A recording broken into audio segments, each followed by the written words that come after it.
నగరాలలోకి పంచాయతీలు కలపడం చూసాం ఎప్పుడైనా సరే. అంతే కదా. బెంగళూరు, హైదరాబాదు, చెన్నైలో నగర శివార్లలో ఉన్న పంచాయతీలు మున్సిపాలిటీని కలిపారు.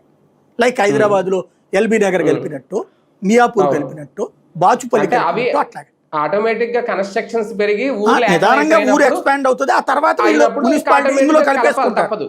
అది భౌగోళికంగా జరిగే ప్రక్రియ, బాధ్యతగా జరిగే ప్రక్రియ. ఇక్కడ అట్లా కాదు.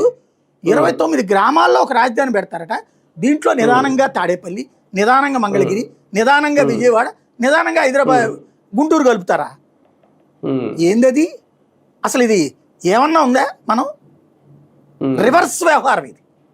అంతే. ముందు తోక దగ్గరికి వెళ్ళిపోయి అక్కడి నుంచి ఎవరైనా తల దగ్గర నుంచి మొదలు పెడతారో మనం తోక దగ్గర నుంచి మొదలు పెడతాం. ఏంటిది అసలు? మాట్లాడే మేధావి లేడు. మాట్లాడేవాడినల్లా బూతులు తిడతారు. అటన్నా ఉండాలి, ఇటన్నా ఉండాలి. అంతే తప్పించి నిజాయితీగా ఆలోచించకూడదు. రాష్ట్ర ప్రయోజనాలు ఆలోచించకూడదు.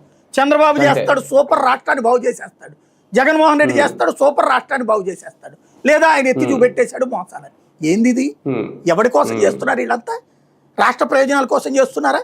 నిజంగా చేస్తే ఈ 12 సంవత్సరాలలో మన ఎమ్మెల్యేలు, మన నాయకులు, మనకు సంబంధించిన ఈ అగ్రనాయకుల యొక్క ఆస్తులు అక్కడిక్కడికి ఏమైనా తెచ్చుకున్నా పోనీ అక్కడ ఆస్తులు ఉంచేయండి.